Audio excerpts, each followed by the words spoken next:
हर मुद्दों की भीड़ में हर मुद्दा खास है। मैंने हर बात को समझा, हर बात के पीछे एक राज है।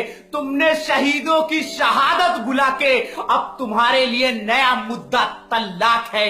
अस्सलाम वालेकुम दोस्तों, मैं नसीम सिद्दीकी दिल्ली से। दोस्तों, मैं बताना चाहता हूं कि हमारे वजीर आजम नरेंद्र मोदी जी ने लखनऊ में एक सभा को संबोधित करते हुए कहा कि 21वीं सदी में मैं हर समाज की महिलाओं को बराबर का अधिकार देना चाहता हूं।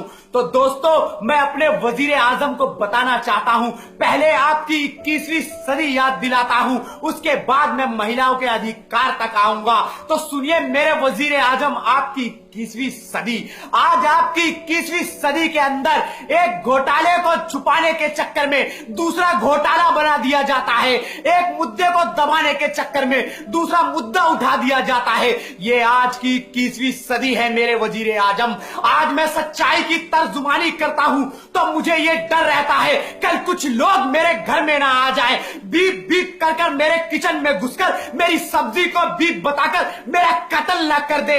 आज मैं बाहर निकलता हूं तो मुझे ये डर रहता है कि कानून के नुमाइंदे आकर मुझे दहशतगर्द साबित ना कर दे, मुझ पर आतंक का इल्जाम ना दे दे। ये 21वीं सदी है मेरे वजीर आजम। आज आपकी 21वीं सदी के अंदर चंद पैसों के खातिर रोडों पे खून नहात बहा दिए जाते हैं। आज मजलूम मजदूरों की मजदूरी छीन ली जाती है। ये 21वीं सदी है मेरे वजीर आजम। मैं आपको बताना चाहता हूं, वो आज हवस के पुजारी रोड पर चलती मां बहनों की आजमत लूट लेते हैं। ये 21वीं सदी है मेरे वजीर आजम। आज 21वीं सदी में इंसान का वो आलम है, तुम उसके मुंह पर उसकी बताई हुई कीमत मारो, वो अपना जमीर बेच देगा। वो आपकी बताई हुई जगह पर इंसान के जिस्म में गोलियां ठोक देगा। ये 21वीं सदी है मेरे वजीर आजम।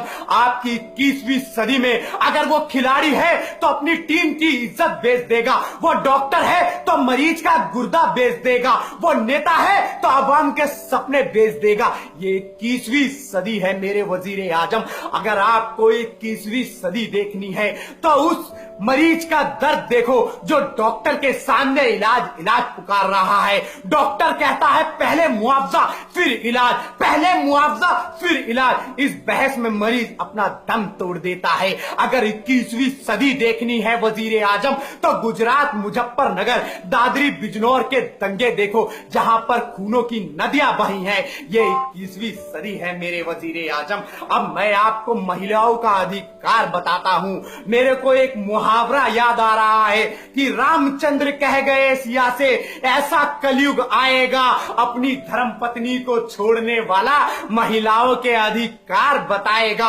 वजीर आजम, अगर आपको इतनी ही हमारी मां बहनों के अधिकार की चिंता सता रही है तो सबसे पहले आप अपने धर्म पत्नी जसोदा बहन को अधिकार दो, जिसको कभी आपने पत्नी कहलाने का हक नहीं दिया। अगर आप उसको अधिकार दे सकते हो तो हमारी मां बहनों की अधिकार की बात करो। और मैं आपको बता देना चाहता हूं वजीर आजम, मेरा शरीयत जो आप बदलना चाहते हो, हमारा शरीयत आपके कानून और आपके संविधान से नहीं चलता।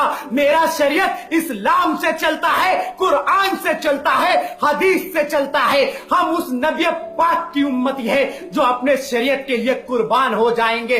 अगर देखनी है तो फलस्तीन में जाकर उस मासूम बच्चों को देखो जो तोप के आगे खड़े हैं और कह रहे हैं जालिम मार हमें, ना हम अपना शरीयत बदलेंगे ना हम अपना इस्लाम बदलेंगे। आप हमारे इतने आप बदलना चाहते हो हम मुसलमानों से बेहतरीन तलाक वाले लोगों को और ईद को, तो सुनिए वजीर आजम, हमारा कुरान हमारा हदीस मौजूद है जिसमें बड़े बड़े काबिल समझदार लोगों के बीच में रखकर मुस्लिम पर्सनल बोर्ड की गठन किया गया है। हम कुछ मखसूस फैसलों को अपने मजहब के मुताबिक हल कर सके। और आप वजीर आजम इस शरीयत को बदलना चाहते हैं तो यह खुली बगावत है जो मुसलमान कभी नहीं सहेगा मेरे वजीर आजम, कभी नहीं सहेगा।